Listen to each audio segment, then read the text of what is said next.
Não dá para pensar masculino sem pensar em feminino. Não existe uma coisa sem a outra, porque é de alta complexidade. E a natureza apresenta sempre as duas coisas. Tudo na natureza é macho e fêmea. Tudo. Todo mundo tem os tais sentimentos e uma maneira de agir que pode ser masculino e feminino.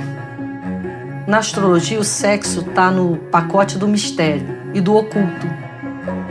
A expectativa que a gente tem em relação ao outro é muito perversa. Se você dá ao outro todas as possibilidades de ser imperfeito e não saber, que alívio.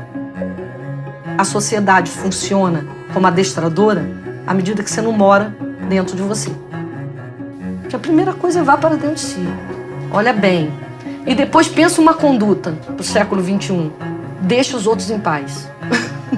Liberte as pessoas da sua opinião. Falta a pessoa sair do umbigo e olhar para fora. Imagina, o que te espera fora é o universo. Olá, tudo bem? Bem-vindo, bem-vinda, bem-vinde a mais um episódio do podcast Almasculina, conversa sobre masculinidades. Eu sou Paulo Azevedo e conto com a parceria de Conrado Góes, Glaura Santos e Vitor Vieira. Este episódio abre o nosso segundo ano de existência e resistência afetuosa na podosfera e nas redes. Obrigado pela sua companhia neste espaço de escutar, de dentro para fora, para refletir, gerar ideias e abrir diálogos sobre as masculinidades e suas diversas maneiras de estar no mundo hoje para encontros mais viáveis para todo mundo. E para comemorar, queremos te ouvir. Um ano de Almasculina, por Fernanda Ribeiro, nossa convidada do 8º episódio. Olá a todos, meu nome é Fernanda Ribeiro, sou jornalista e estou passando aqui para dar os parabéns por este primeiro ano do Almasculina, que seja o primeiro de muitos. Mas eu quero dizer uma coisa, eu sou suspeita para falar porque eu sou amiga do Paulo há muitos anos e tudo que ele faz é brilhante. E eu acho que o Almasculina é hoje, mais do que um podcast, ele é necessário. Ele é necessário para homens e mulheres ouvi-lo, entendê-lo e ver para onde está caminhando, inclusive a humanidade. Exagero meu, mas é verdade. Então eu não consigo destacar quais os programas, cada um na sua essência, cada um na sua história, são importantes para a gente começar essa discussão sobre o masculino e também, por que não, sobre o feminino.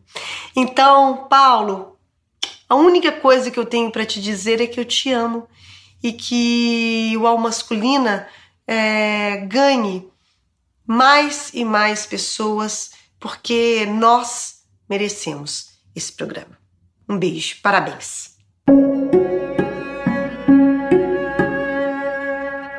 Faça como a Fernanda Ribeiro do podcast Asperanials e nos envie um vídeo ou um áudio para contato@comcultura.com.br contando o que é Almasculina para você e como esse espaço de reflexões tem sido útil de alguma maneira na sua vida. Aproveite para revisitar os episódios anteriores. Siga o nosso perfil no Spotify ou na sua agregadora de podcast preferida. Acompanhe as dicas nas nossas redes sociais e os vídeos e a gravação ao vivo e se inscreva no nosso canal no YouTube. Você ainda pode nos enviar perguntas, comentários e sugerir convidados. E não se esqueça, marque 5 pessoas nos nossos posts e leve a Almasculina para mais gente. E todas as sextas-feiras temos a coluna no nosso blog, em parceria com o canal Cultura Adoria, idealizado pela jornalista Carolina Braga. Confira as dicas e acompanhe esse espaço do Almasculina. E eu já começo o nosso episódio de hoje, antes de convidá-la, fazendo uma apresentação muito especial. Genesi, quem você gostaria de indicar para ter essa conversa aqui no Almasculina? E por quê? Eu quero indicar uma pessoa que tem sido um presente na minha vida e o quanto ela tem me iluminado com a sua fala, com seu poder de síntese, com o seu coração amoroso, com a sua visão mais universal de tudo, assim, sem fronteiras, né? Ela é uma pessoa que desde que eu cheguei no Rio tem sido a única pessoa nesse sentido. Eu sempre dependi muito assim dessas trocas, das conversas que decolam, né? E em São Paulo eu tinha muito mais isso, porque afinal os oásis são as cabeças, são as pessoas, né? Não é a geografia como é aqui. Então eu senti falta disso aqui. Ainda mais morando isolado, no meio da montanha, assim, e tal. De repente aparece essa figura, ela chama Márcia Brandão. Ela, sobretudo, ela faz museu de ciência, brinquedos científicos. Ela é uma artista transdisciplinar, ela toca um violão incontestável, mas ela nunca trabalhou com música, de fato, assim. Compus músicas com ela, porque tudo que ela fala são refrões, são os pensamentos maravilhosos. A gente fez 2 músicas e vamos fazer música sem fim agora. E ela é uma super astróloga. E então ela tem uma configuração muito rara para oferecer nesse... Eu pensei muito hoje, assim, quem trazer... porque para acrescentar na Pindorama que você está propondo, assim, tipo, e aí eu fiz 4 questionamentos, assim, tipo, pensei desde que eu acordei 4 vezes, assim, profundamente. As 4 vezes me levaram para ela.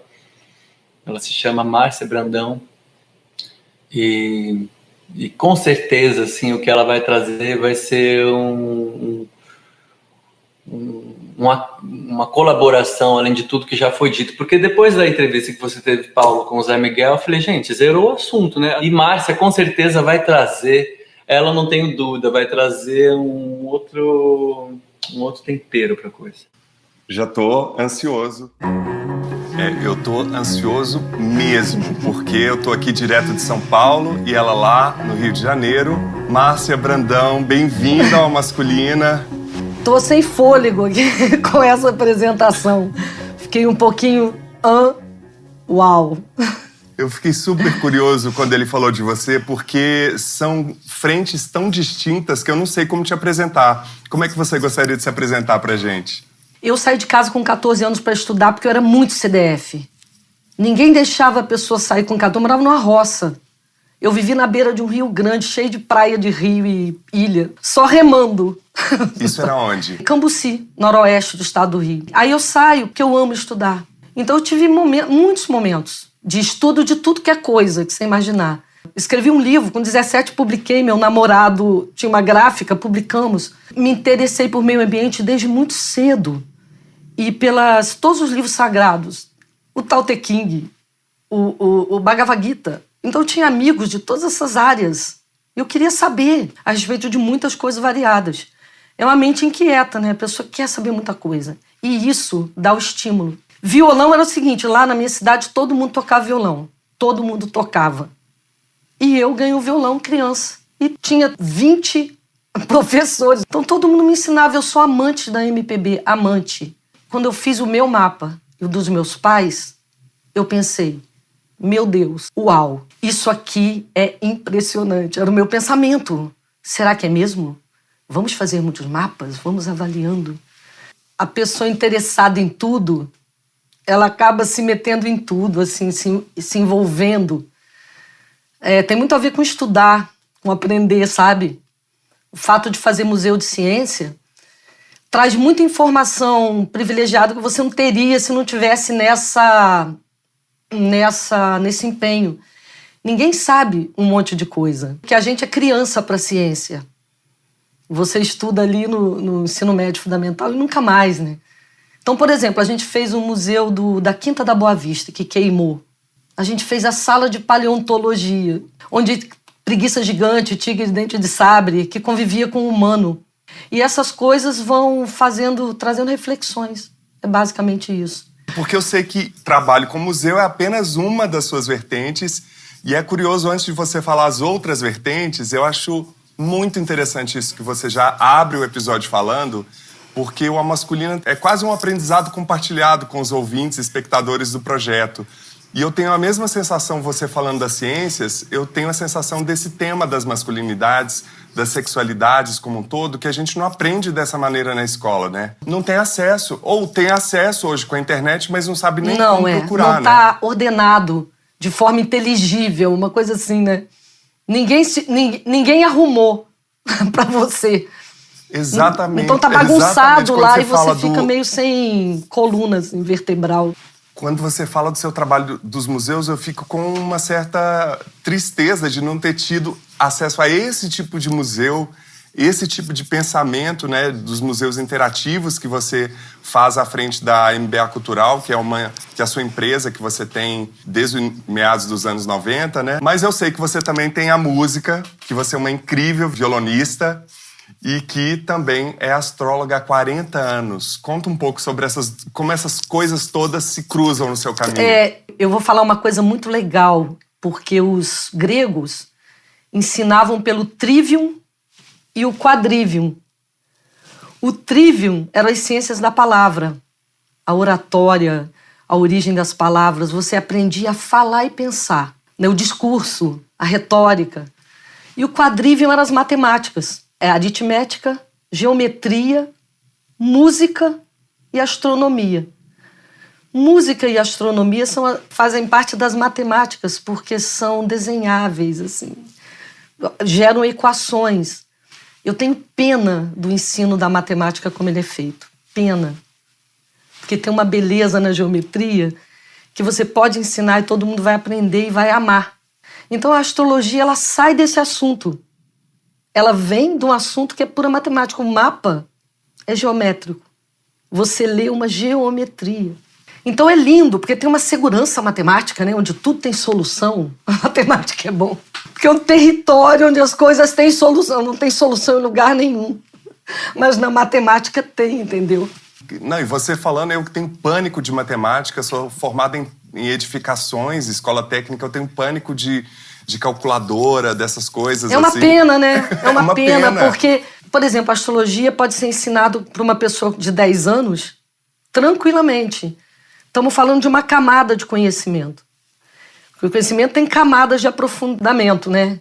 Então, assim, a primeira camada já é rica. Se você souber quem é o sistema solar e como a Terra está em relação a esse arranjo sistêmico, é o suficiente. Talvez um ano de matemática seja o suficiente para a vida toda, entendeu? Aos 60 eu falei, eu vou dar aula. Eu vou ensinar. Porque eu quero que a pessoa aprenda a ler o próprio mapa, porque isso é útil. Aí tem uma utilidade absurda. Eu não invento nada. Existem os fundamentos, os arquétipos e o conjunto simbólico. Existe uma origem, existe um livro, existe um lugar onde você estuda, depois você vai às matemáticas. Que bom que assim, o cosmos envia um desenho e parece que esse desenho é extremamente assertivo. Eu estudo há 40 anos porque sou pessoa que duvida e que quer testar esse tipo de pessoa. Campo, já fiz mais de 1000 mapas para testar os pressupostos, as hipóteses. E cada vez que eu leio um mapa, eu ainda me entusiasmo com a precisão da ferramenta. Vocês estão sentindo para onde vai a nossa conversa hoje. Vai por caminhos não explorados ainda. Esse é o primeiro episódio do 2º ano do Ao Masculino. Não é à toa que a gente está aqui com a Márcia. Quais foram as suas primeiras referências nas masculinidades também? Isso tem alguma relação? Eu saí com 14, minha irmã mais nova tinha 4. Eu fui criada com 2 irmãos homens que são meus amigos. Esse meu irmão abaixo de mim era muito corajoso, 11 meses mais novo. Homem que gosta de neném. É um tipo específico de masculino. Bem masculino, os dois muito namoradores, assim. Mas ele se casa com a namorada, até afilhado de minha mãe, se casado com ela até hoje, e sempre ele cuidando dos neném deles. Então, lua em câncer. E o meu outro irmão também muito feminino. Assim, casado também, tem netinho. Mas sempre cozinha. Porque minha mãe era uma mulher que tinha feminino e masculino. Ela que bancava a casa, por exemplo. Mas ela era cuidado total com os bebês dela também, entendeu? Então é engraçado, é uma bela referência, assim. E meu pai era um masculino total dos anos 20. Eles batiam bem de frente. Porque homem e mulher é um desafio. Assim, os relacionamentos héteros são impactantes demais. Principalmente naquela época, né? Minha mãe fica casada, já querendo se separar, há 25 anos, para não ser a desquitada. Mas eu a vi combativa, eu a vi altiva, assim. E, ao mesmo tempo, dando uma bola para esse marido, sabe? Eu acho muito bom quando tem as duas energias yin e yang. Fica bom para quem tem.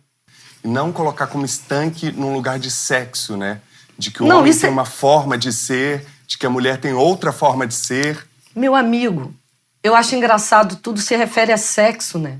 Tudo na natureza é macho e fêmea. Tudo.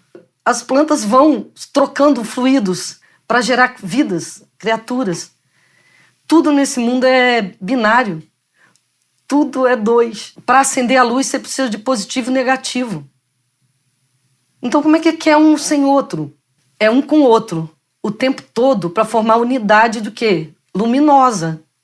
Por exemplo, vai aplicar o humano, você restringe a anatomia. Não dá para pensar masculino sem pensar em feminino. Não existe uma coisa sem a outra, porque é de alta complexidade. E a natureza apresenta sempre as duas coisas. Se a gente falar de tempo geológico, o ser humano acabou de chegar. Anteontem a gente estava enfiando a espada na barriga de uma pessoa. A gente acha que porque o mundo é bem tecnológico, porque tem essas locações, esse cenário, essa cenografia, que a alma evoluiu. Não. A gente é neandertal demais. Mais do que a gente gostaria. A gente é um animal de matilha.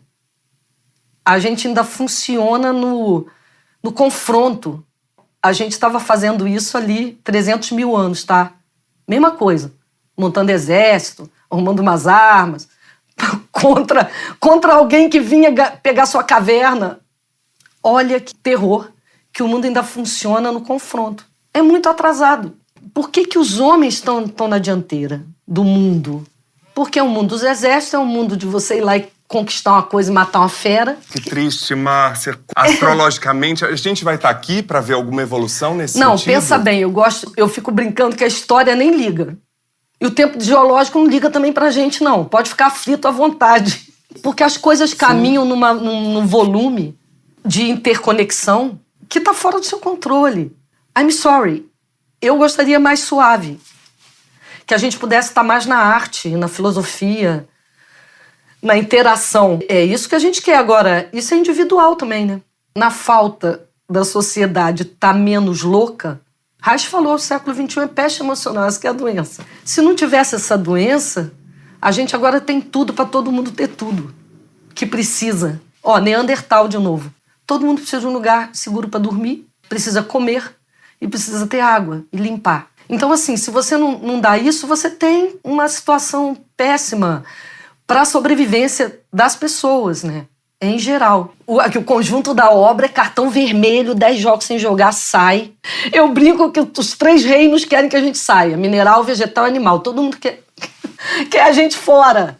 As pessoas que ainda não entenderam o que uma astróloga, que não é só uma astróloga, que também é uma super musicista, que também é uma super interessada e fazedora de museus interativos.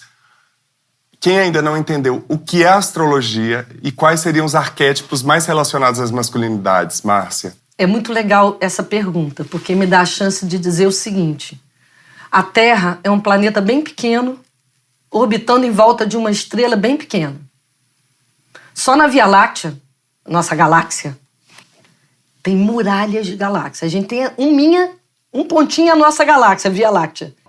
Você monta o mapa assim, você tem o Sol e os planetas. E tem a Lua, que é um satélite. E aí você tem o Sol e os planetinhas lá. Um grupinho, que seria como se fosse assim, o condomínio e o bairro. E os mais distantes são as cidades vizinhas. Entendeu? Então é tudo colado, é tudo muito perto. E a emanação eletromagnética é absurda. E a gente é muito arrogante, a soberba é uma doença, a gente é muito soberbo, a gente acha que são pedras, ou então são esferas gasosas. Parece que é muito mais que isso. Embora você não saiba ainda medir. Assim, você pode medir. Mas que lasai. Quando você faz os mapas e descreve ou pensa em eventos. E melhor do que isso, cara, sempre teve gênio na humanidade, em qualquer época. 2000 anos antes de Cristo, eles sabiam a circunferência da Terra. Quase exata.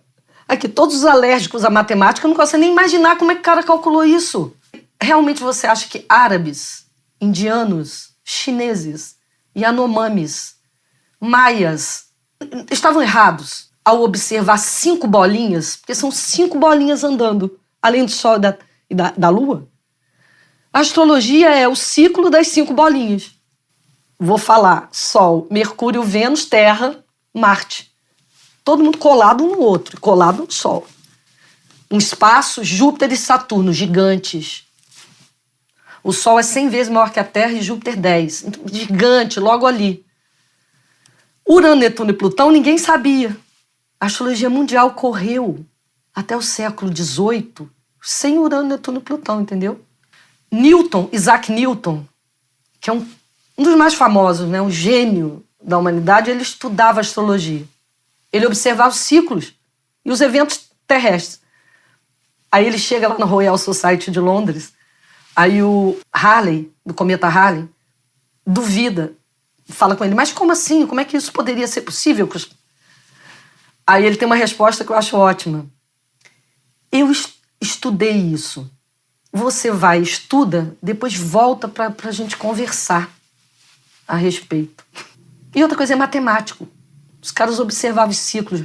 Cara, coincidia com guerra, coincidia com colheita, com mudança de reis. É incrivelmente assertivo. Essa que é a beleza. Sabe, você nem conhece uma pessoa e descreve a pessoa. Parece bom. Parece de grande ajuda. Porque autoconhecimento é o cara. A gente não é nada. A gente, em relação à Terra, é 0, bota 9 zerinho e 1. É o nosso tamanho em relação à Terra. É como o vírus está pra gente. 10 a menos 9. Então, assim, a gente é ínfimo e acaba logo. Então, por exemplo, uma pessoa que tem uma cabeça investigativa parte para cima de qualquer coisa. E principalmente com honestidade intelectual, você não passa para frente uma coisa de segunda mão sobre nada. Você não pode falar do que você não sabe, é melhor. E não sei é uma coisa maravilhosa, né? Porque você abre um recipiente para saber. Minha mãe falava, depois de apresentar qualquer coisa, um conteúdo em sala de aula, e ela perguntava, alguém tem alguma dúvida? Se não tinha dúvida é porque não tinha aprendido nada. Porque um conhecimento vai abrindo porta para outros conhecimentos. Você não recebeu. Exato. A expectativa que a gente tem em relação ao outro é muito perversa. Se você dá ao outro todas as possibilidades de ser imperfeito e não saber, que alívio. Já fizeram uma pesquisa, 90% das pessoas seguem, porque a preguiça é a mãe dos vícios. A gente quer economizar. Aí vamos falar de astrologia. Marte é o masculino, Vênus é o feminino. Vênus são os sentimentos. E Marte são as ações. É testosterona. O que é Vênus? É estrogênio. Existem os dois princípios, eles são inseparáveis. Os sentimentos, às vezes, eles não são valorizados. Mas é uma coisa social. A sociedade é inacreditavelmente errada. Principalmente em tornar isso fazer disso uma coisa sectária. Um fla-flu. Tudo é cartesiano, tudo é um ou outro, dividido. Nem imagina, porque não consegue lidar com a complexidade de ser muita coisa em uma. Todo mundo tem os tais sentimentos e uma maneira de agir, que pode ser masculino e feminino. No zodíaco é 6 femininos e 6 masculinos. Você não está falando de uma teoria essencialista, de que o homem é assim e de que a mulher é assado. Não, é só feminino e masculino. Sabe por quê? Não existe isso aplicado a homem e mulher. Esse é o problema, cara. Rapaz, se você quiser levar isso pra gente, não vai funcionar. Gênero é um negócio completamente multifacetado. Quem falou? Vou te dar um exemplo. Escorpião, amarelo, esse bicho, ele é fêmea e macho no mesmo. Ele tem 450 milhões de anos. O ser humano tem o quê? 200 mil? Entendeu? Ele é macho e fêmea num só. Escorpião amarelo resolveu o problema. Ele é tudo em um. Ele não precisa de nada. Ele mesmo bota os filhos e vai. Você vê, a psicologia tem 120 anos. A gente, agora que está pensando na alma, estamos saindo desse padrão. É lento. É só isso que a gente não gosta. Por que a gente não vai olhar as coisas simplesmente assim? Eu explico por quê. Porque os homens podem matar as mulheres. Uma mulher pode matar um homem também, mas é raro. A gente ainda é das cavernas. O ser humano está nas cavernas. A alma não chegou a humanizar ainda, entendeu? A gente é bicho. A gente é muito mais bicho do que a gente gostaria de admitir. Dentro da gente mora um predador. Eu acho que masculinidade, às vezes, é isso. Os caras são obrigados a ficar na pose. Que a sociedade quer, mas se ele se liberta do adestramento, do cabresto, vamos dizer assim, ele constrói um outro ser sem essas gavetas, porque é muito limitante. Uma alma, ela pode ir longe de tantas maneiras, inclusive anjo. Inclusive esse aquário é o anjo, é o hermafrodita. Por isso que tem, né, tantos seres mistos, porque é uma coisa que é real. Se quer cada vez menos essa dualidade. Ninguém gosta mais e ficou cafona. Isso é o quê? Para controlar. É muito século XX. É coisa boba. Deixa a pessoa que fazer o que ela quiser, porque sexualmente é seu. Não devia nem ser assunto. Isso é uma coisa que não devia ser assunto, é essa. Até porque é mistério, é oculto, devia ser mantido com um climão, sabe? Isso justifica a masculinidade hegemônica. Claro! Você tem que ser o mais forte, o mais rico, o mais comedor de mulheres. Super! É um padrão quase inviável, não é para todo mundo. Não entendeu o que é humanizar, porque humanizar, você vai para outro lugar, você vai para colaboração. E colaboração tem a ver com discurso não agressivo. Então, assim, a gente não pode perder de perspectiva a nossa própria alma, que é masculino e feminino o tempo todo, para todo mundo, de todas as maneiras que você imaginar. E a coisa mais linda é a história dos bonobos, né? No Congo. Porque o Rio Congo separou todos os macacos que tem lá, orangotango, chimpanzé, de um lado, e do outro lado ficaram só os bonobos. E não atravessaram. Então os bonobos evoluíram num território só deles, com tudo. Com toda a comida para eles. Não tiveram que disputar nada com ninguém. São as macacas velhas. São as matriarcas. Elas é que comandam o bando. E todo mundo transa com todo mundo. É absolutamente poliamor. Todas as questões são resolvidas com sexo. E homossexual, todos os tipos de sexo, tipo orgias. E bem-estar, todo mundo cuidando dos filhos de todo mundo.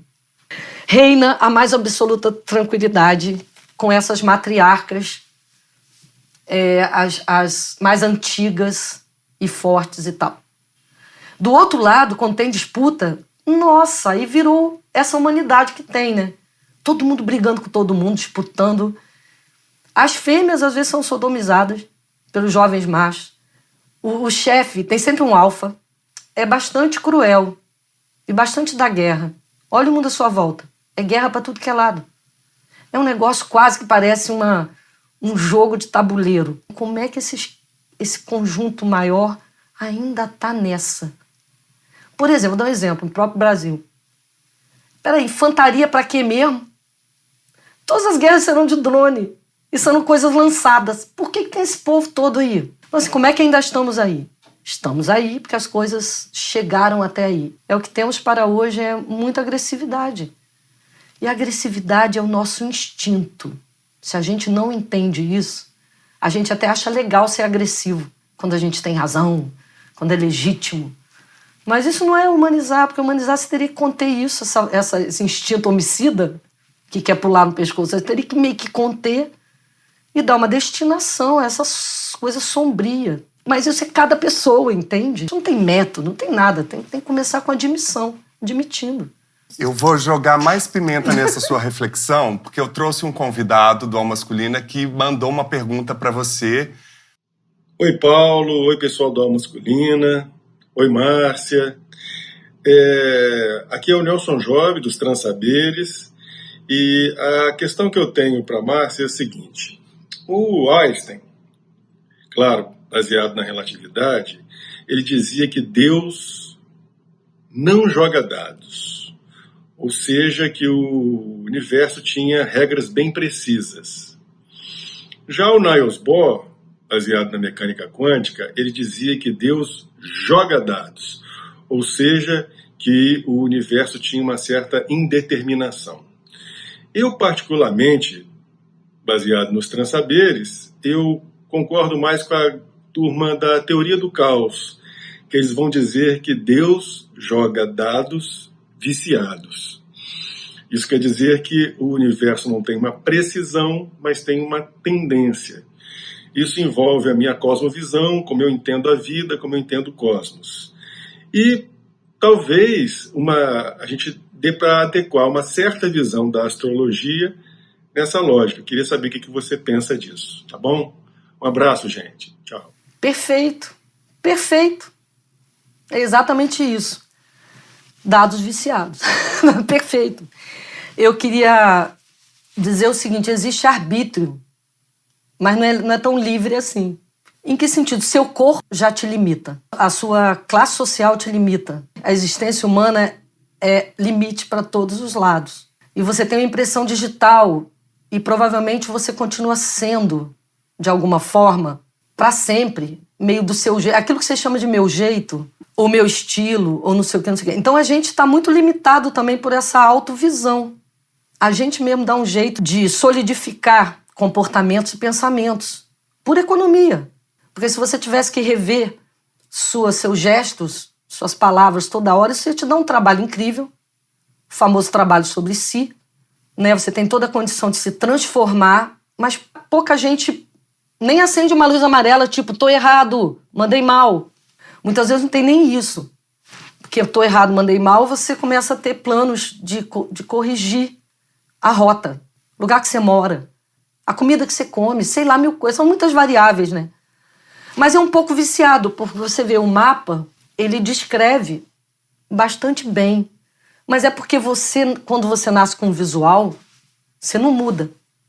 Se você, ao invés de preto, fosse louro, são duas vidas diferentes.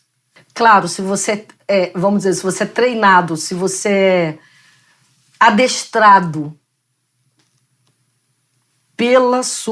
seus pais, a se comportar de uma determinada maneira, cara, criança, então, aquele HD enorme, cheio de um monte de loucura da família, cara, você cresce uma pessoa que não sabe ver isso.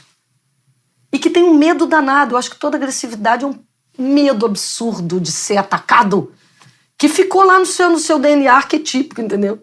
Você não está em você. A sociedade funciona como adestradora à medida que você não mora dentro de você. Você não habita o próprio coração, porque o coração tem neurônio, espécie de neurônio. Se você não habitar, coisas ocupam. E tem gente que só vive fora, tranca a porta e vai para a rua. Fica aquele lugar vazio. Habitar é autoconhecimento. Habitar é mandei mal. Sabe, cara? Porque você vai passar. Você tá passando, entendeu? Você tá passando, é melhor você caprichar. Porque, por enquanto, você tá na avenida, entendeu? Você tá na vida. O auto-amor é dificílimo. O auto-amor é morar no próprio coração. É você ficar quieto, parado, sozinho, na consulta. Como? Não sei. Cada um com o seu estilo. Só que se você nunca faz isso, tudo vai te adestrar. Você vai seguir o pensamento dos outros, sem questionar, com pouca massa crítica. É muito importante morar no próprio coração. Você tem realizado uma palestra com o título 2020, o ano mais impactante do século XXI, que é baseada em estudos que, se não me engano, de 2012, que já apontava uma queda na humanidade desde 2014, que esse ano seria uma espécie de fim do poço. Né? Além disso, a gente está encerrando um ciclo de 200 anos de materialismo e abrindo um ciclo de humanismo. Quais são os principais impactos previstos nesse estudo e qual a relação dele com esse patriarcado exacerbado ou essa falta de olhar para si mesmo e habitar o próprio coração, como você acabou de falar? Olha, primeiro eu quero dizer que foi o Henri Gouchon e o André Barbeau, que são dois astrólogos matemáticos, eles fizeram os gráficos. Porque, veja bem, olha que coisa interessante. Esses dois planetas imensos, eles perturbam muito a Terra, Júpiter e Saturno, sabe? Você vê, em 2018, 2019, a gente está voltando aos anos 60. Eles só ficam juntos de 60 e 60 anos. Viu como ficou um negócio meio retrô? Até a palavra comunismo voltou com tudo. Fascismo, negócio de militar. Esses dois, eles organizam o mundo social. Um é contração, outro é expansão. Um expande, outro contrai, no sentido, um estrutura e o outro dá oportunidade. A graça e o esforço. Eles andam juntos. Tudo é graça e esforço, sístole e diástole, tudo expande e contrai, quer você goste ou não. O humano, às vezes, quer bom para sempre, coisa que não existe em lugar nenhum, nem na natureza, bom para sempre. Você tem que jogar com essa impermanência. Então, o que eles fizeram? Pegaram esses dois lentos, e o gráfico é assim, quando eles vão ficando grudados num lado do sistema solar, vou brincar, o sistema solar fica assim, caído pro lado de cá, ele ia fazendo o gráfico descer. O ponto de baixo era o máximo grudado. Quando eles iam se afastando, eles iam subindo o gráfico. Máximo afastamento, o topo. Então, topo e vale. Os caras fizeram isso para 800 anos. Quando eles compararam, por exemplo, o século XX com a história, eles caíram duros para trás.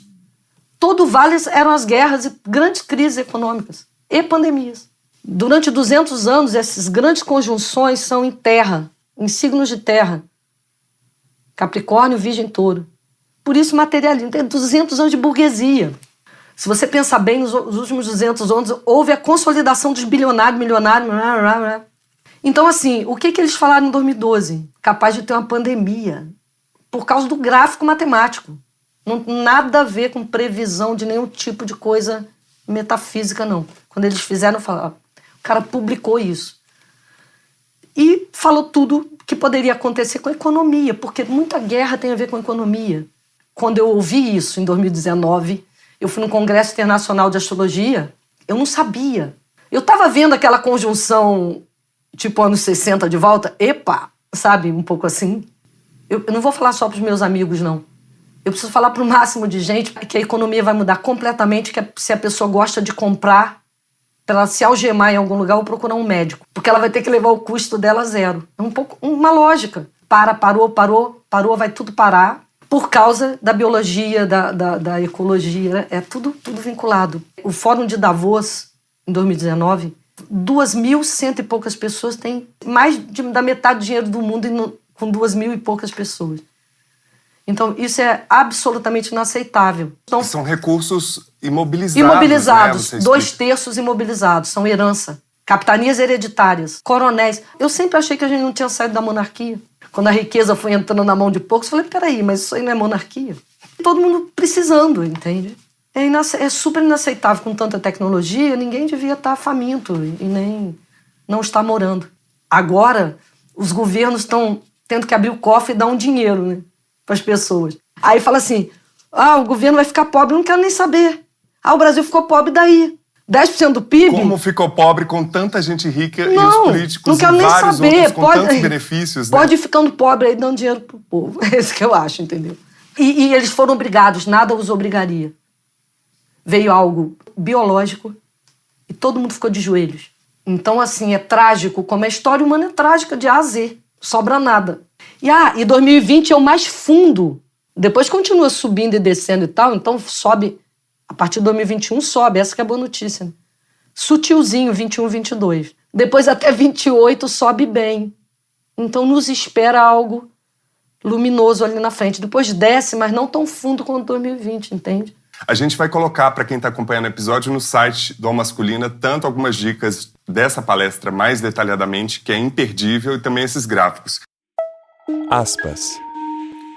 Para alguns, a sexualidade pode parecer um tema sem importância, uma dispersão frívola de problemas mais graves, como a pobreza, guerra, doença, racismo, fome e destruição nuclear.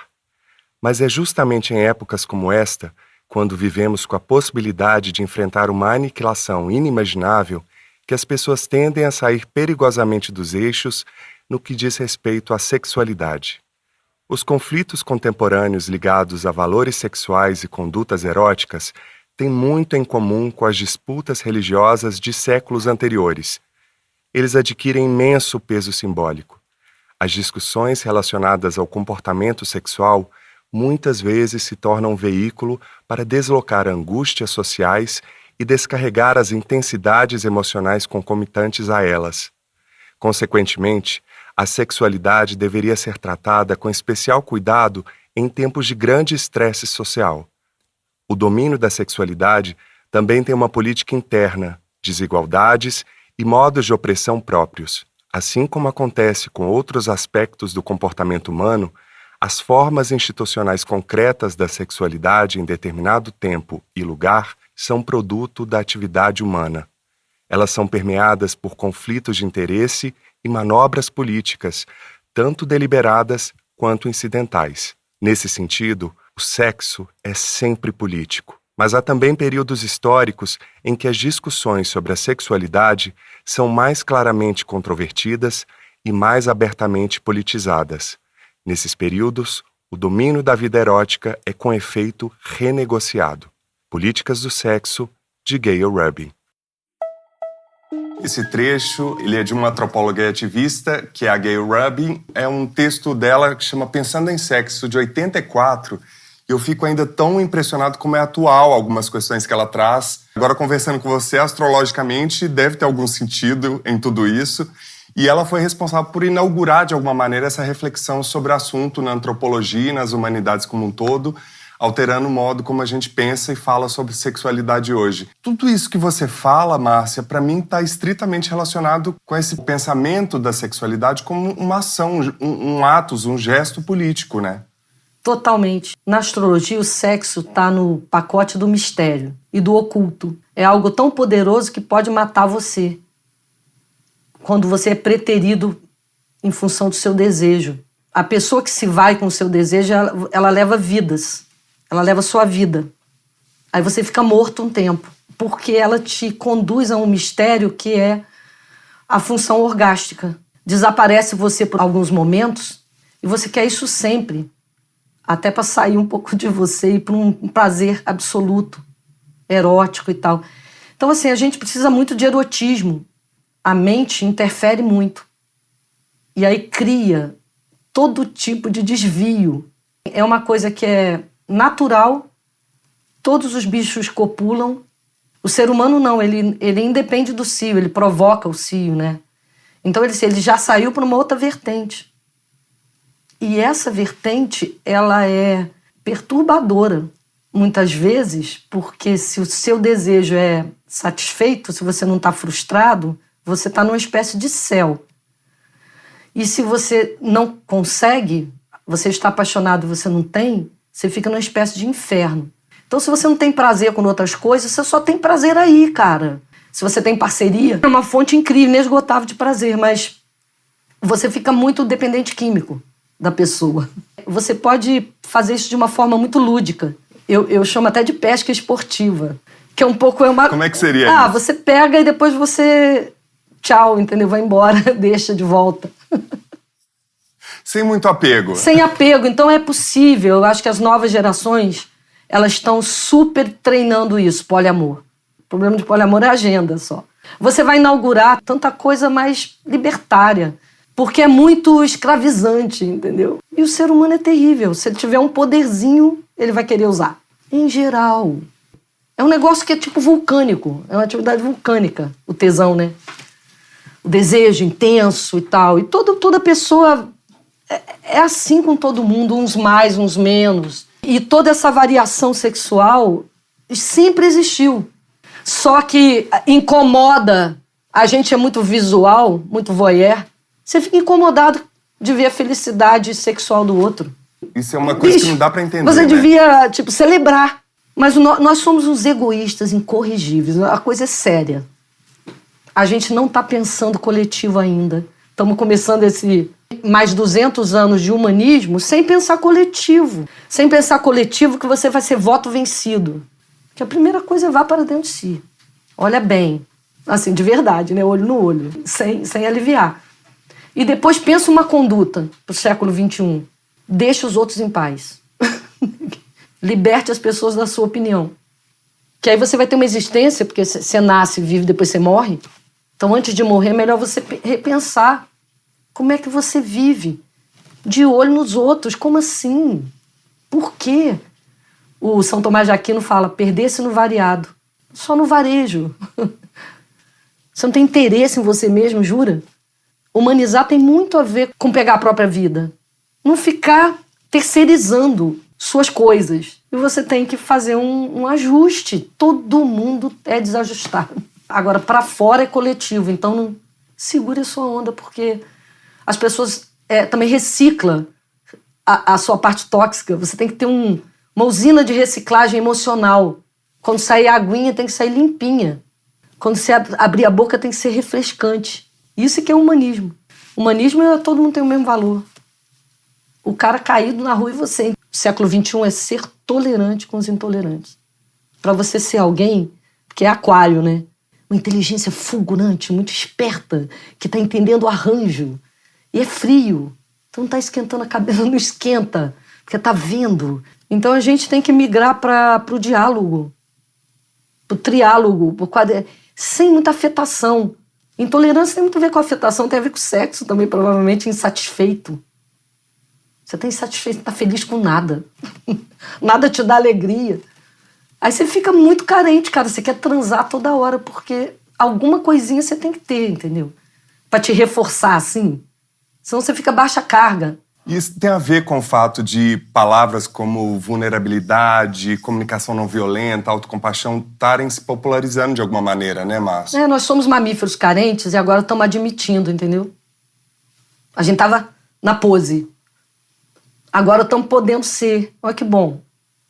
Sempre fomos, assim, carentes e às vezes operando na falta. Contentamento é a coisa mais inteligente que tem. Olha a sua casa, pensa. Entendeu?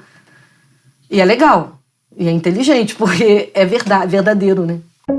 Um ano de Alma Masculina por Nelson Job, nosso convidado da terceira live. Oi, pessoal. Oi, Paulo.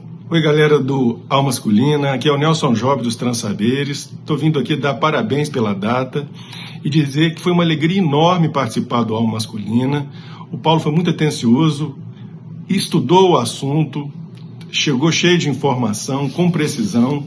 Isso é muito caro para a gente nos Transaberes, porque o Alma Masculina trabalha vários assuntos com leveza e com profundidade, que é um caso raro. É muito importante poder dialogar filosofia, arte, psicologia, num espaço com abertura. Então, parabéns e conte com a gente para a continuidade da jornada. Tchau. Lugares Comuns, com a psicóloga e sexóloga Ana Canosa. Ana, eu sei que você coordena um curso de pós-graduação numa instituição religiosa. Tem alguma novidade entre sexualidade e religião mais recente? Alguma coisa que foi revista, alguma coisa que foi repensada sobre sexualidade dentro das religiões ou dentro da espiritualidade? Eu acho que há um movimento, eu falo pela nossa realidade. Eu coordeno uma pós-graduação e o outro coordenador é um padre católico, que foi meu colega de pós-graduação em 1995. Eu entrei na sala de aula em 1995, eu era uma psicóloga totalmente brigada com a Igreja Católica. Eu sou católica por herança familiar. E quando fui fazer psicologia, daí briguei de vez, né? Como essa coisa da manutenção do poder e toda da mediação não combina com o sentir e tal. Eu olhava para aquele cara e falava, o que um padre está fazendo num curso de educação sexual? Eu não conseguia entender. Me aproximei dele e nós viramos os melhores amigos. Ele é o meu amor fraterno de toda a vida.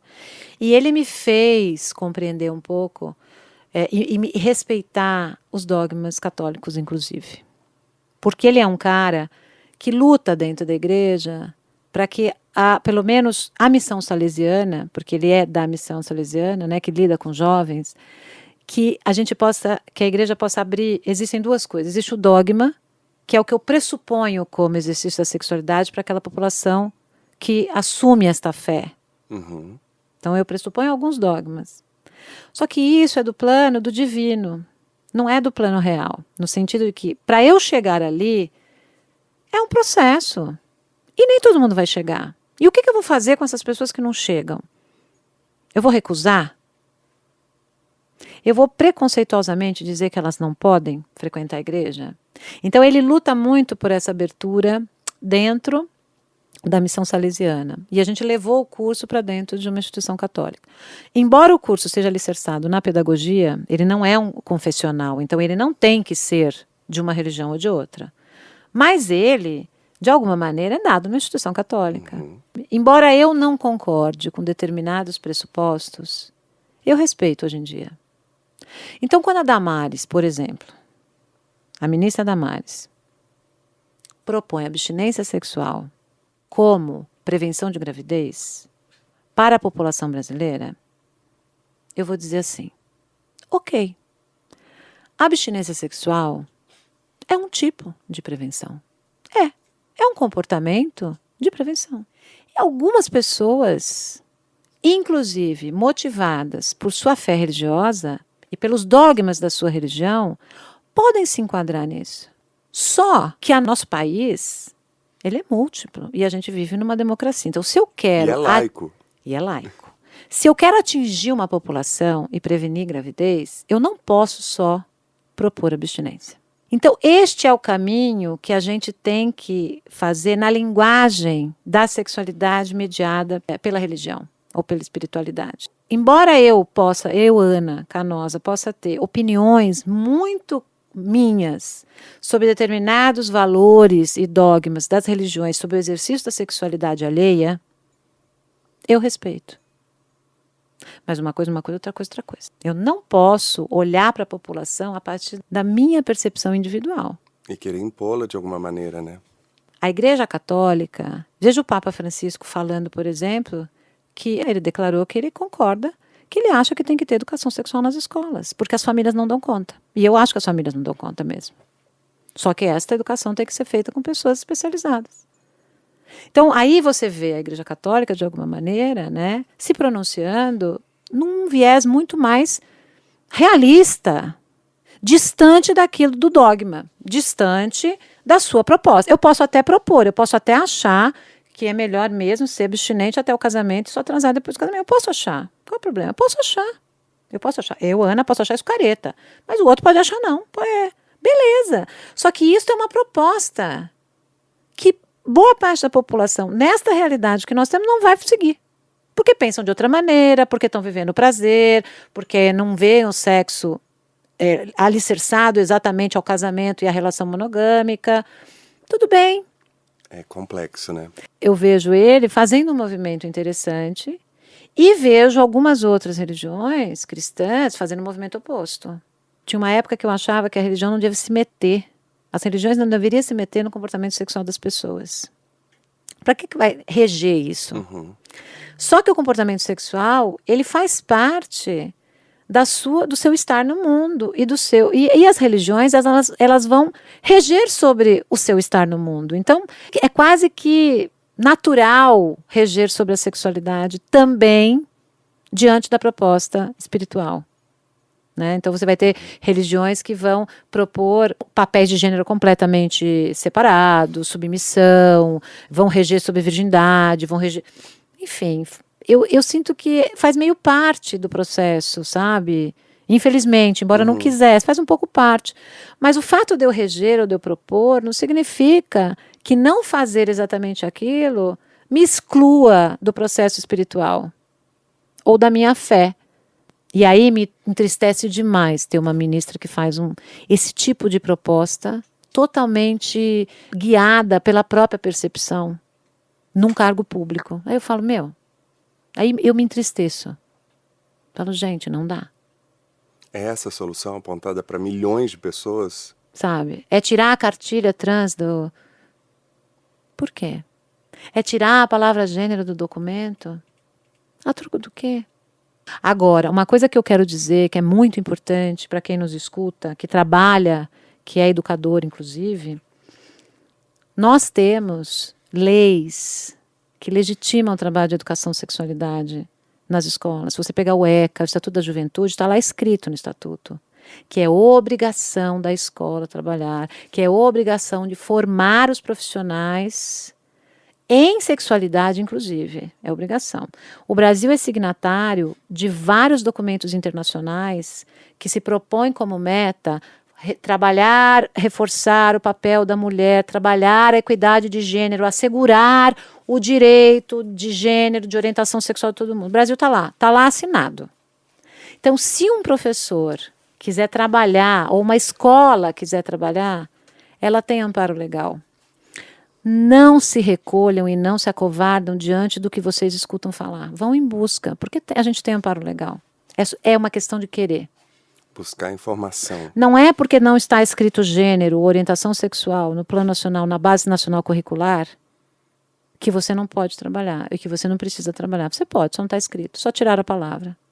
Então, é muito mais uma questão de iniciativa e de vontade, de entender a sexualidade como uma coisa importante para a gente construir um mundo mais afetivo, de prazer, porque a sexualidade é prazer, não vem negar essa parte. A escola vai, vamos falar sobre prevenção de gravidez e doenças sexualmente transmissíveis, infecções sexualmente... Aí mostra aquele monte de pinto berebento para os adolescentes que só querem beijar, porra. Começa assim. A pessoa olha para você e fala, não vou nem escutar essa mulher, né? Agora, chega numa classe de 9º ano e fala sobre, olha, gente, vamos falar sobre resposta sexual, desejo, excitação. Pronto, todo mundo se liga em você. Você fala, olha, ejaculação precoce, o que é? Pronto. Didática, por favor, né? Cara, os caras olham pra você e falam assim, é com essa mulher que eu vou segurar. Segura na minha mão, vem cá. Eles se interessam porque aquilo é da realidade. Eu não posso negar a realidade. Porque a gente nunca teve isso, né, Ana? Também. Eu nunca tive isso. Não sei o Conrado, não sei o Vitor, não sei a Glaura. Eu nunca tive isso. Sabe assim, toda a conversa sobre sexo, sobre sexualidade. Também tive uma herança católica, fui católico xiita até os 20 anos, 19 anos. E depois fui deparar com todas essas questões mesmo, de falar assim, peraí, eu tenho um corpo. É isso aí. Que corpo que é esse? Onde está meu prazer, além do trabalho, além do dever? De Ana, um jeito eu assim, fico maravilhoso. com dó da gente. Eu também fico, Sabe morro por que de que eu fico? pena. De todo mundo, não só dos homens, porque ir para um lugar onde não haja reflexão, Pois é. onde não haja conhecimento, onde não haja troca, é isso que o Alma Masculina se propõe. Sabe assim, trazer especialistas, pessoas que vão abordar a sua vivência sem necessariamente serem especialistas nisso também, para a gente tentar abrir algum espaço, furar alguma cratera. Conheça mais sobre o trabalho da Ana. Acesse anacanosa.com.br. Eu só queria mencionar que os povos originários têm sexo sem gravidez. Que a Índia sabe também sexo sem gravidez e a China também. A China se dedicou ao mundo espiritual ligado à sexualidade e a Índia também. A ideia da Kundalini. Os caras sabem tudo. Então, assim, não funciona a abstinência nem na Igreja Católica, nem dentro da própria Igreja Católica a quem se propôs fazer. Era muito melhor proteger, que as pessoas se protejam. Claro que tem que falar sobre isso. E tem que falar sobre isso de todas as maneiras possíveis. Você não precisa se privar de uma coisa que é tão natural. E outra coisa, tem que conversar tranquilamente. Eu dou o primeiro emprego para os jovens do meu entorno. Eu super falo. Ela está passando por mim com 16, 17 anos, assim, não fica grávido. O jeito que você vai dar, eu não sei, mas que eu acho que você tem que ficar atento. Né? E fora a masturbação, fora tantas práticas eróticas paralelas de todos os tipos que existem, sem fim de prazer, sem estar com outra pessoa, sozinho. Saber de si, né? Saber de si. Faço amor comigo mesmo, como diz a música do Luca Pucci. Quando essa coisa fica demonizada, é ridículo. Não tem nem inferno na Bíblia, né? Não tem inferno. Então, assim, como assim? Agora, que é perigoso você pode ficar grávida. Alguém tem que ensinar, porque as pessoas vão transar. A Damares pode falar à vontade, e o padre também. Só que quem não quer ver, não vê. A gente só vê quando quer ver. Então, se você não quiser ver, também é ilusão até o fim. Você está vivendo mal porque você não abriu o olho para você mesmo, entendeu? Para olhar suas compulsões. Como você pode ser compulsivo? Isso serve para comida. Sexo e comida disputam a preferência temática humana. Como é que eu faço para visualizar a possibilidade, ou astrologicamente, enfim, desse cenário, por exemplo, em que a gente vê o racismo galopante, a opressão das pessoas, esse avanço neopentecostal que vai contra tudo isso que você acabou de falar em relação à sexualidade, para que a diversidade sexual, no sentido mais amplo, diversidade de seres, aconteça nesse gráfico que promete subir de alguma maneira a partir de 2021? Eu acho que as mudanças elas vão acontecer de qualquer maneira. Nós não somos isso que a gente acha que a gente é. A gente é opressor. Então, todas essas coisas estão dentro da gente, é melhor a gente olhar e achar. Nem que seja 0, alguma coisa, mas tem. O mundo lá fora é o mundo dentro de você. Então, assim, se você faz uma transformação, é uma coisa sutil, mas é a única que está na tua mão. Você tem que praticar. Falar, ele dá a consciência, mas ele não leva a transformação, porque muitas vezes você não age de acordo com o que você pensa. As forças que estão agindo sobre esse mundo agora querem liberdade, querem inteligência, querem que os coletivos prevaleçam. Que sociedade melhor a gente quer quando a gente só é autorreferente e não vai para dentro de si? São duas coisas completamente diferentes. Uma coisa é para mim, eu. E outra coisa, deixa eu olhar o que está fora dentro de mim, identificar, para eu poder fazer transformações em mim, na minha vida. A gente também um pouco assim, quer grandes feitos, né, pódium, monumentos, né? Mas a gente não faz a mudança. A gente olha muito para fora porque não quer encarar isso dentro. Como é que você quer isso dos governos e você não faz isso? Eu acho que os governos que juntam dinheiro de todo mundo deviam repartir. E pronto, é para isso que serve o Estado, para mais nada. Só para organizar, repartir. Mas se você fala de socialismo e não leva uma garrafa d'água limpa para a rua, morador de rua não tem água para beber não, tá? Então assim, se você não faz um gesto, como é que você quer que a sociedade mude? É isso que eu fico o tempo todo trazendo. Porque eu acho que a Era de Aquário é o conjunto das consciências despertas. É a descentralização do poder. Como é que você quer, por exemplo, essa coisa de gênero?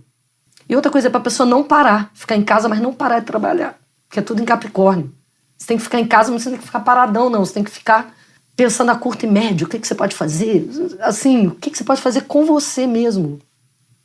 Lá na frente, sempre com coletivo, sempre essa visão de si mesmo inserida em coletivos. Como eu posso beneficiar os outros. A Era de Humanismo tem a ver com isso, com diálogo, comunicação não agressiva, a pessoa que se autotrabalha e que reconhece o outro. Você tem que dar o que você quer obter. Então, se você não dá, isso não é inteligente. Vamos pensar bem. Então, assim, o que eu quero que os governantes façam, eu tenho que fazer nanopolítica. Isso é Era de Aquário, tá?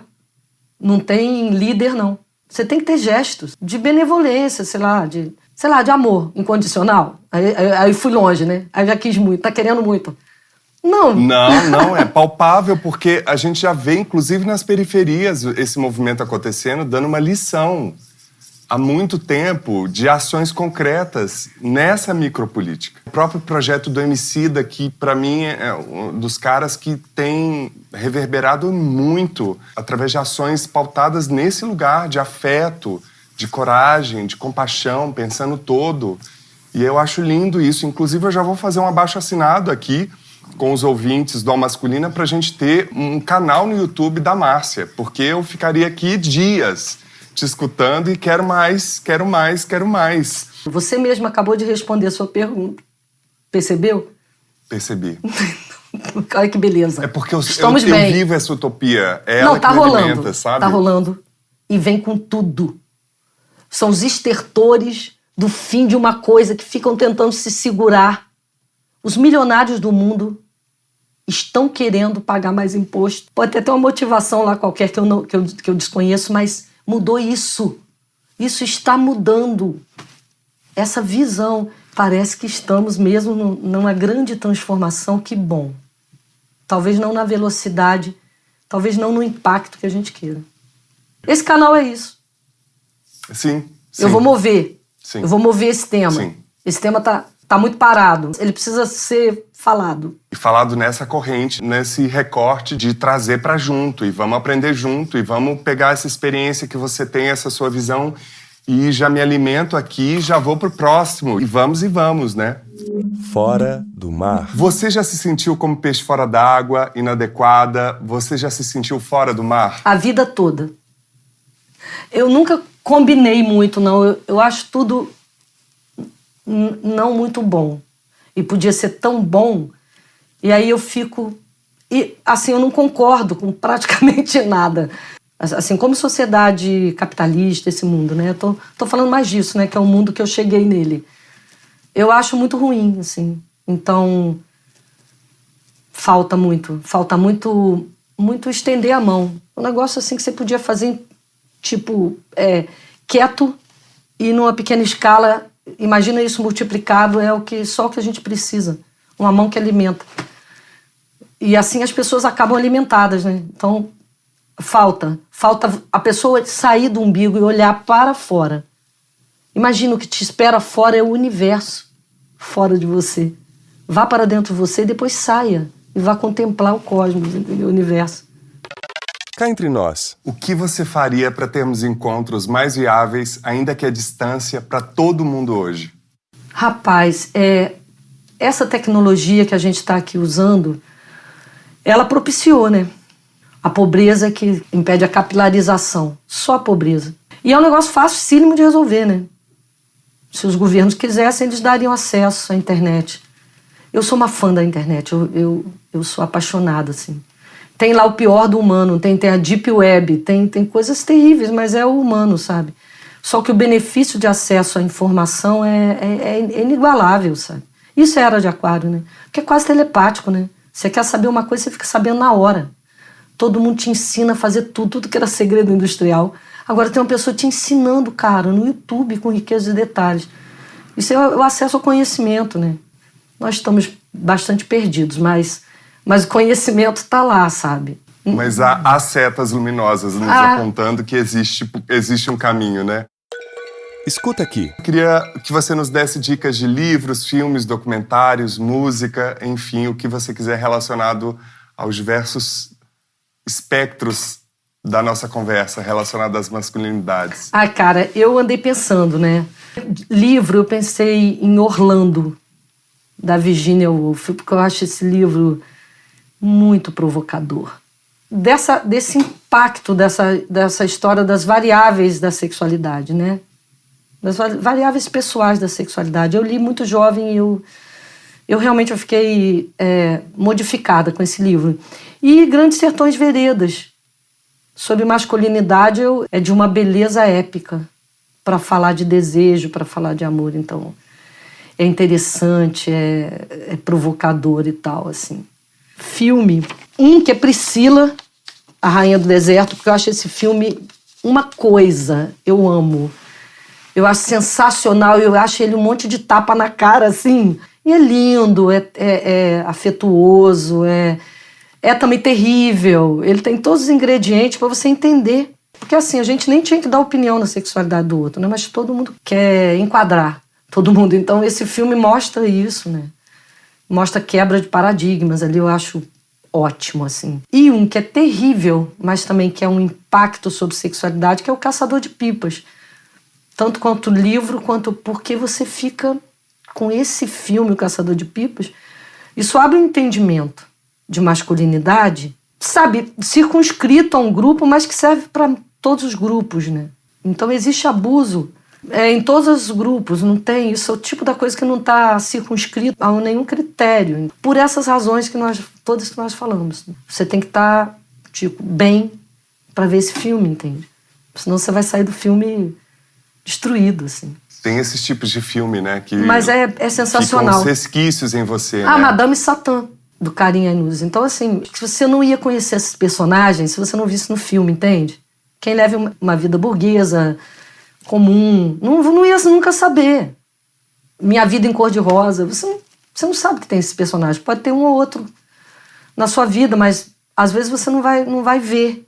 Então você vai estranhar. Então é melhor conhecer mundos possíveis, né? E liberdade, cada um que se oriente como quiser. É o tipo da coisa que devia ser livre total, assim, não devia nem ser assunto, como eu falei. Adoro isso. Não devia ser nem assunto, devia ser uma... né? E música, vou citar um disco de um cara que eu gostei muito do disco, que é até um cara de São Paulo, que é o Léo Cavalcante, fez um disco chamado Religar, que é o primeiro disco dele, que fala de desejo, de paixão. É sensacional o disco dele. Eu vou citar o Marcelo Genesi, porque ele é incrível falando de amor. Ele é um homem masculino, feminino, claro, mas muito. Então, assim, citei já 2 músicos assim que fazem uma música que colabora para essa narrativa ser mais inteligente, menos previsível, entendeu? Porque é complexo, bonito, assim, complexidade que o mistério tem, de forças desconhecidas que você vai desvendando e tal. Você falou sobre filmes. Eu queria dar a dica que o Festival Sesc Melhores Filmes está na sua 46ª edição. É um dos mais antigos e tradicionais festivais de cinema de São Paulo. E aí, essa edição está online, oferecendo filmes que você perdeu ou que você quer rever. Foram mais de 450 filmes que participaram da seleção e eles foram escolhidos democraticamente por meio de votação entre público e júri especializado, composto por críticos e jornalistas de todo o Brasil. Está disponível na plataforma Sesc Digital Beta, gratuito. Tem títulos incríveis e premiados como Divinas Divas, de 2017, da Leandra Leal, indicado aqui no episódio 15, o A Caça, de 2013, do Thomas Wittenberg, o The Pan, o Refúgio, de 2015, e Border, de 2018, do Ali Abbasi, que é sensacional também, entre outros. Vai lá.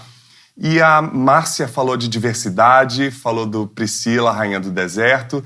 Eu queria indicar uma série que eu vi, acabou de entrar na Netflix, chama RuPaul's Secret Celebrity Drag Race, que é um spin-off, um subproduto do programa do RuPaul. E esse é sensacional, Márcia, porque são 4 episódios em que cada episódio são 3 convidados, celebridades americanas, e passarão por uma transformação drag, orientada por ex-participantes do reality. É genial porque as provas são provas já tradicionais da história do programa e eles vão competindo entre eles. Então, no primeiro episódio, são 2 homens hétero e um não binário e todo o impacto que essa cultura e essa arte reverbera dentro deles nesses padrões, nessas gavetas, como você disse, e a emoção e, enfim, todas as possibilidades que essa arte, que é sofisticadíssima. Aliás, para quem não conhece ou quer desfazer dos seus preconceitos sobre essa arte, confira o episódio 15 do Alma Masculina com a drag queen, youtuber e professor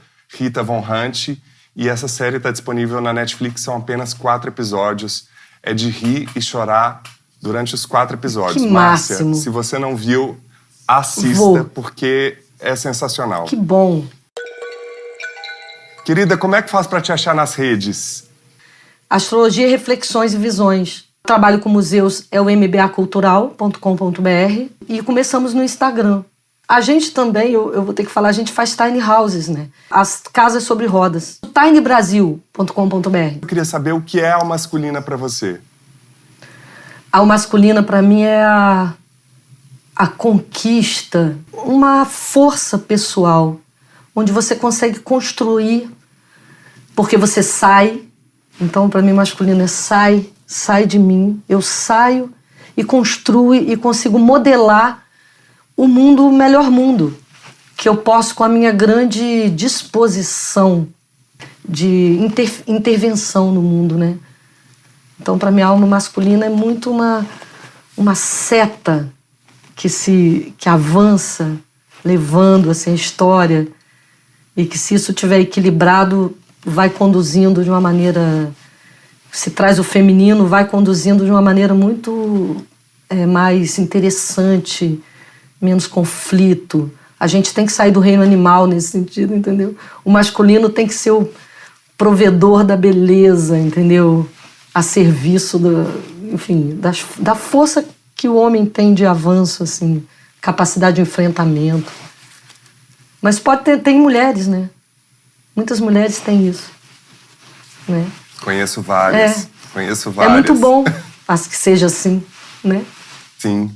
Quem você gostaria de indicar para ter essa conversa aqui no Alma Masculina? Rapaz, eu pensei muito, assim. Eu quero indicar o Miguel Pestana. Miguel Pestana, um jovem, terapeuta haitiano, que é muito inteligente, muito interessante. Ele é fundador do MOVA e agora abriu Concha. Ele é um pesquisador, não só na área haitiana, mas também na área das artes, do corpo, da dança, da expressão. E eu gosto muito da visão dele.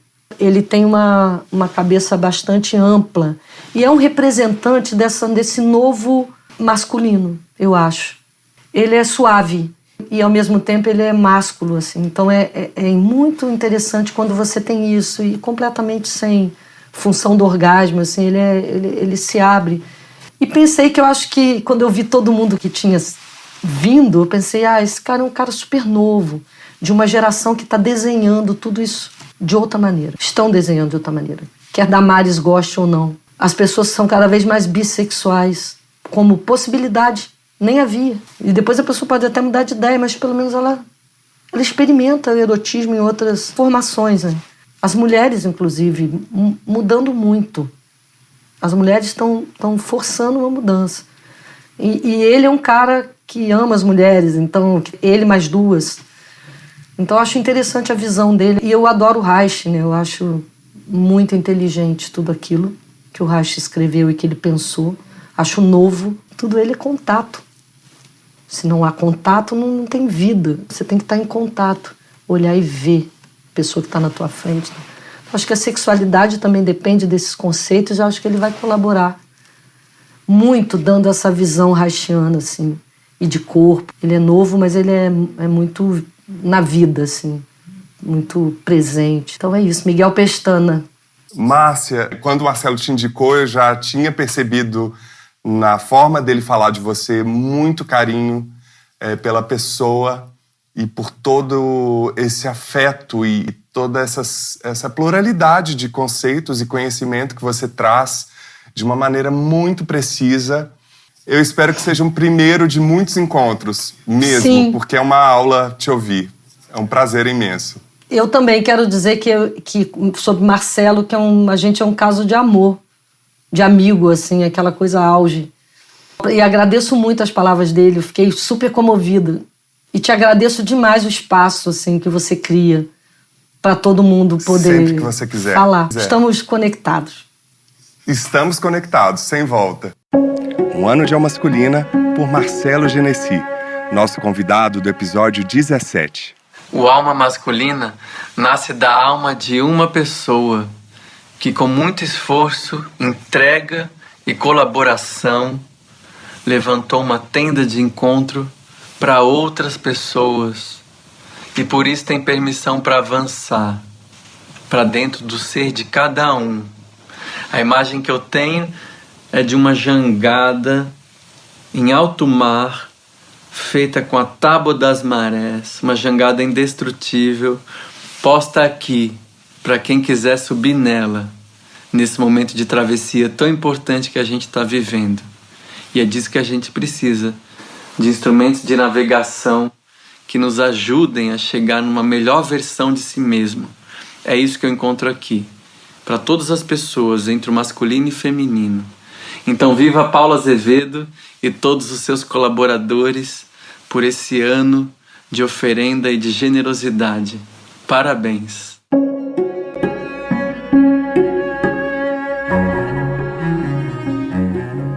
Você já sabe, faça como Marcelo Genesi e nos envie um vídeo ou um áudio para o e-mail contato@comcultura.com.br contando o que é Alma Masculina para você e como esse espaço de reflexões tem sido útil de alguma maneira na sua vida.